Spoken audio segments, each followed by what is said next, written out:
Hello everyone and welcome to episode 9 of Rising Angels Reborn. When we last left off, Natalie was about to spill beans and now she is. And someone invaded our laboratory. I'm Xaydam, let's continue with the feels! Keegan lost her parents today. She just found out the news. I told her that she should have just took some time off for everything to sink in, but she refused. It's like she doesn't care. She does! She does care. That's what Saul said as well. I understand why she wants to stay, but she should sit this one out. It's only making her more suspicious in my eyes. But a dedicated warrior would appear to do the same thing as an insidious spy. I know. Why couldn't this mission have been something simple? Blow up ship dock, easy. It's during the most trying of times that we learn who we truly are. And who your friends are? Yep. Parents, huh? Our Kitsune's very close to their parents. Lupide are incredibly close to their families. Kitsune's not as much, but still tight. Oh. You sound like you don't care for yours. I really don't have one. Dragons lay nests in the middle of the wilderness. Our young learn to survive and are brought into the fold of society as they grow. That sounds incredibly neglectful. I didn't think so. It was fun and excitement every day.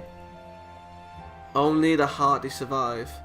Perhaps that is why Zuri thinks that warriors have to be these brawn muscleheads.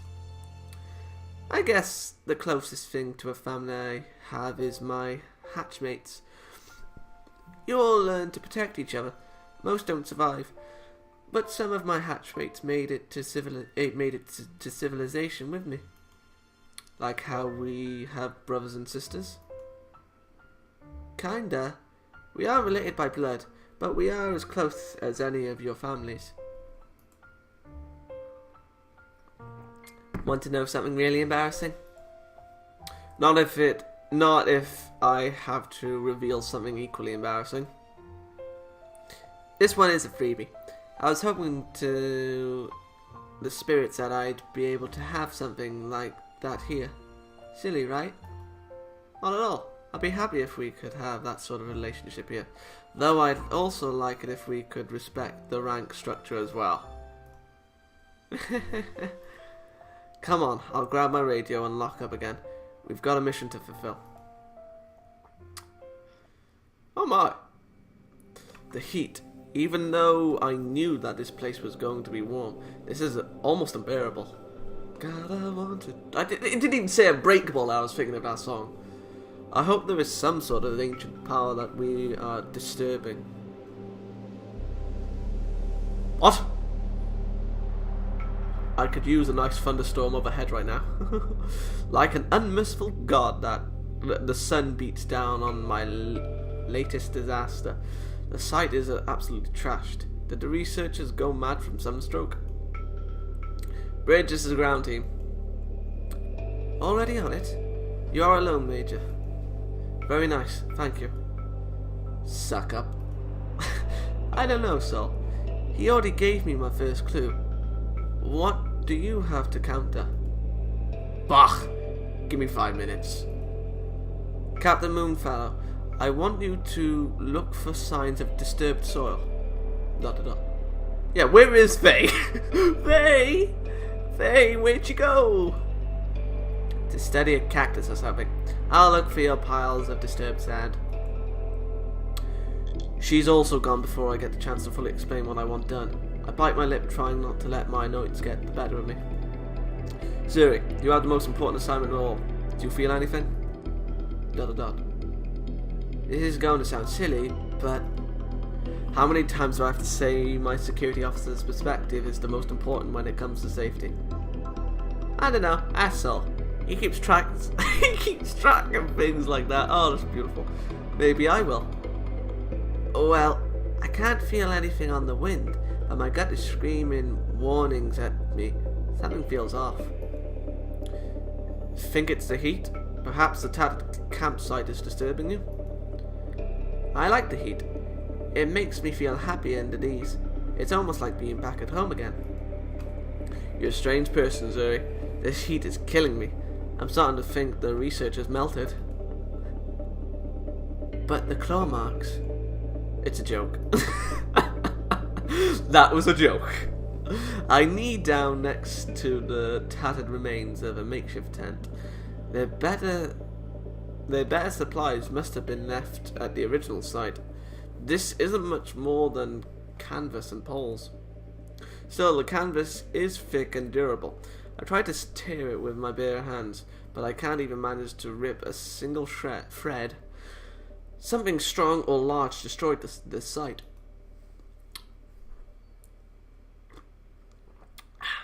The cuts aren't clean. They aren't the precise measures I would expect for someone using a knife or machete. These scars are wild. Are you sure you don't feel something in the wind? On the wind? Large felines, perhaps? Nothing. It's calm, peaceful. It's just like how the monks told me in a peacefeld. ... Hey, don't worry. Nothing is going to happen to you as long as I'm around. I'm your protector. I'm not concerned, Zuri. I'm not concerned, Zuri. You're here. You don't need to worry about me. But I like to worry about you. ... Get a blush. Natalie. What is it? It's an audio log. You need to hear this. You should have waited to play it until I was there. Damn your pride. Listen. If he's getting gruff, even with me, there's something utterly important and damning on this. My heart flutters a bit as I consider what sort of intrigue awaits me. Screams of death. We have it. Though our blood may soak these dunes, by God we have it. I can hear howls in the background. Not feline, but guttural? What the bloody hell is that? They are hard to hear over the sounds of shifting sands. Though we may pay the ultimate price, we have it. We have the key to the entire universe. Though my team has given their lives in pursuit of this, I am now the caretaker of the universe. The blood, it draws them near. I do not have much time left in this world, but I will do what must be done.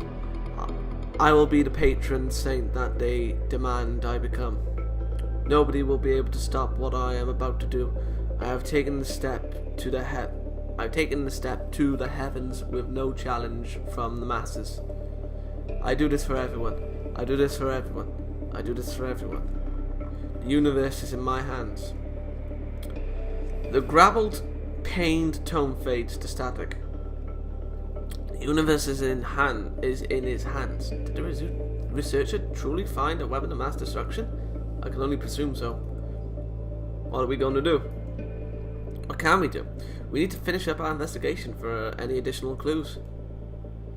Every second we sit here twiddling our thumbs, that mad scientist is running rampant with the device we know nothing about. No key of the universe should be out there and not be accounted for. First I'm hasty, now I'm slow. There are times and places for both. This is not one of those times to be slow or hesitant. So, what if we aren't understanding this? What if there's something bigger than... What is bigger than this? I don't know. But one data pad doesn't give us a guaranteed path to our objective. This little recording is nothing more than speculation. We can afford 5 minutes to ensure we do this right. I'm not going to win this, am I? Alright. I wanted to confirm that there are no other computers in this camp anyway. We should find some here. I doubt it. That message confirmed my suspicions that whoever we are chasing doesn't want anyone to know what they are pursuing. Then why would they leave this message? Why do criminals leave any sort of message to taunt their pursuers? That message doesn't give us any more knowledge than that person is dangerous. I'm going to do a full and detailed investigation of this campsite. With your permission or not, I'm not going to be hasty. Oh, Natalie, you're going to annoy him. So Lieutenant Starr's dead parents aren't worth aren't worth Jesus, worth being risky, but my trying to prevent mine from dying isn't worth the same value. A mud is worth more than me. Get back to the shuttle. The heat is screwing with your mind. Whatever. He's a racist. A major racist. Maybe it is messing with mine as well. I can barely keep the sweat out of my eyes. My water intake isn't keeping up. Major Brumford would be screaming at me right now. I'll be quick. Yeah, that will fix everything. Did you pass out? Nothing. Absolutely nothing. Just like before. I pull myself into the limited shade of a ravaged tent. Who cares about the stupid radio? I should have brought another lighter or a liter or two of water. The racist grump is still sitting in his nice climate-controlled shuttle. Lousy jerk. This would go so much faster if he would just apologize to me and help out. You don't look so good. Your face is all red. Just a bit of a headache. That's no good. Here. Zoe tosses me a worn leather bolter. I run my finger over the fraying stitches and scuffed brown leather. This canteen has been through a few beatings. I made it when I was still a hatchling. A wandering elder showed me how to make it really strong and tough, just like me. Crafting. Odd hobby for a warrior. Not really. You have to learn how to make do when you are a warrior. You won't always have what you need in the heat of battle. So non-combat related skills have their place when you are a warrior. You're not going to give up on trying to claim you as a warrior, are you? Not until you realize the truth. And I won't stop until you see the truth. I take a few swigs of cool, refreshing water. Even little boons like this are enough to keep me going. Find anything? Only this. I toss Soul's Discovery to her. While she plays it, I distract myself by watching the shifting sands. I don't need to hear that dire warning again right now. That's life, I suppose. Just like these shifting sands, everything seems to be in a constant movement, and I'm having a hard time keeping up. Oh my lord, you're lazy. The winds of fate seem to be blowing everything around on me, never leaving the truth uncovered for long. But who is in league with this guy, though? That's what I want to know. But there is no wind here, now that I think about it. Oh shit, they're under the sand.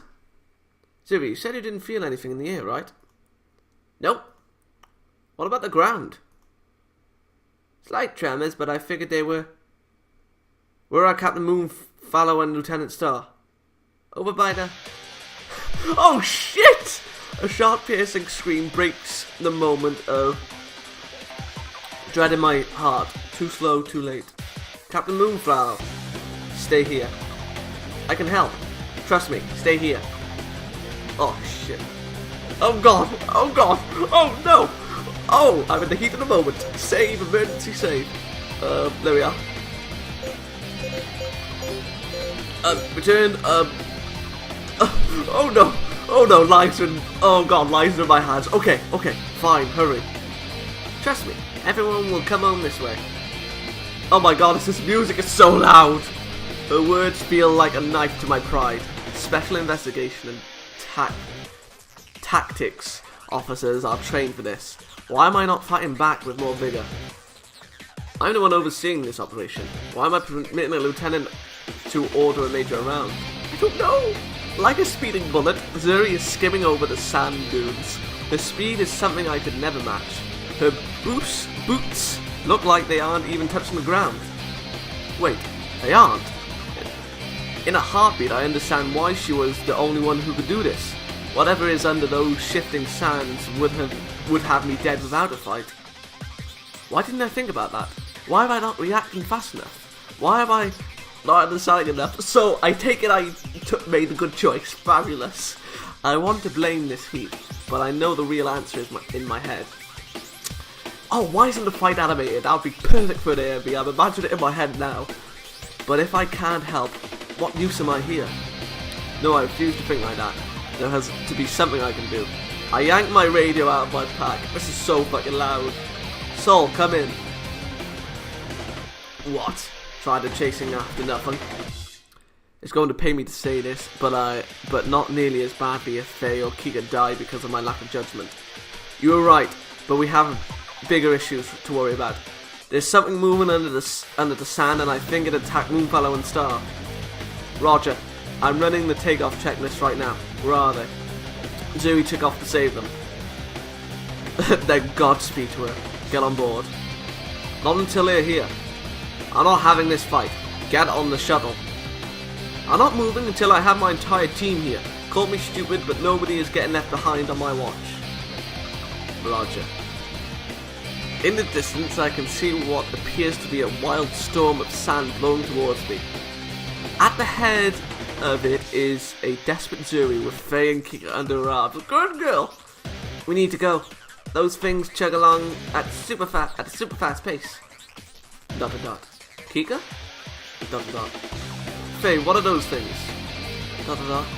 Faye's eyes are closed. The torso of her uniform is stained in a dark red fluid of her blood. Oh, numerous cuts and claws marks decorate her. We need to get out of here.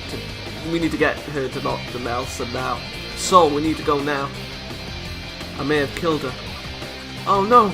My xenobiologist and roommate might have just paid the price for not keeping my head in the game. No! Did I make the right choice? Kika, get the doctor now.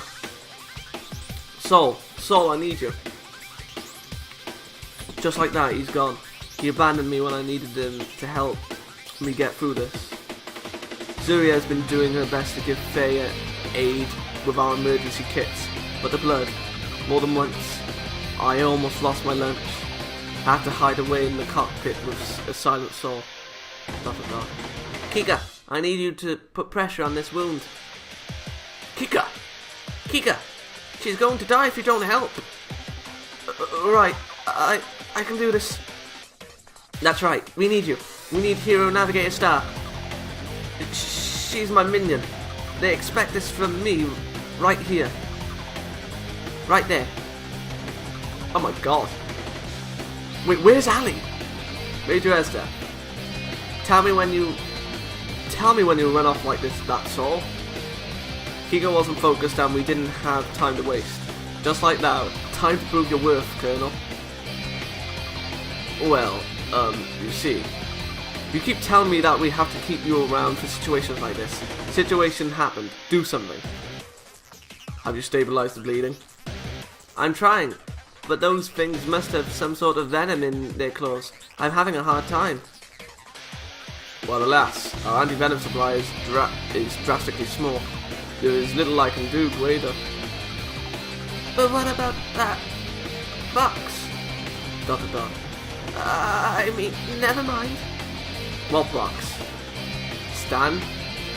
Perhaps our lovely quartermaster means my recent shipment of medicines. Perhaps she is right, and there may be just enough for our dear lupid friend. There better be.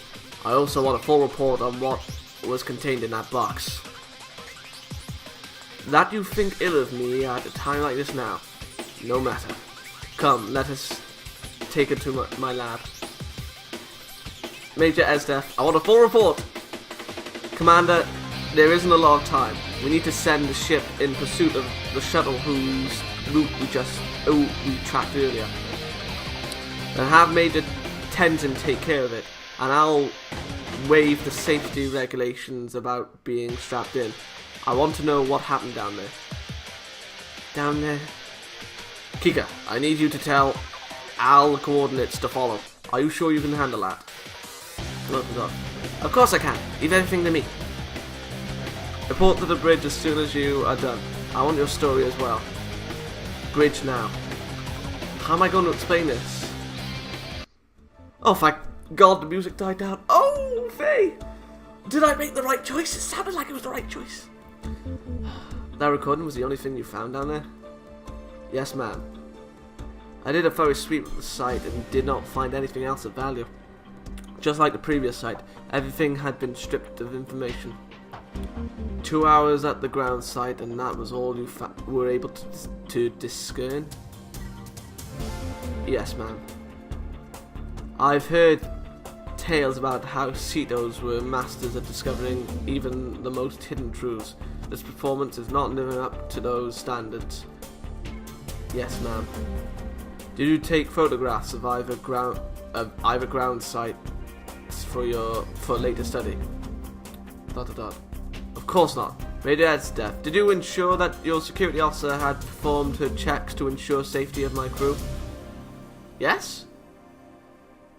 Oh, now she is my security officer. Wait, didn't we? No? I did. We ensured that all protective measures were taken. So you let Captain Moonfallow out of your line of vision? She was within shouting distance and had Lieutenant Starr with her. How could I have foreseen this? Correct. You all made the right choice at the start. When you heard from this recording that their team had been attacked, did you deem it important to notify them? Shit. That is my fault, ma'am. So? I was agitated with Major Xaydam and started a fight with her. She was going to notify Captain Moonfallow, but I pulled her away from it. The error in judgment resides with me. Don't let him lie to you. I was the one who cared more about finding more clues. Oh shit. Oh no. Everyone's trying to protect me. Oh god, I've never had something like that before. They're both wrong, Commander. I just watched them fight instead of doing anything to break it up. You're all screwed up. You all screwed up equally. As the ranking officer in charge of this operation, I bear responsibility for what happened out there. Major, you will learn as you command that there are times when you could have prevented a catastrophe.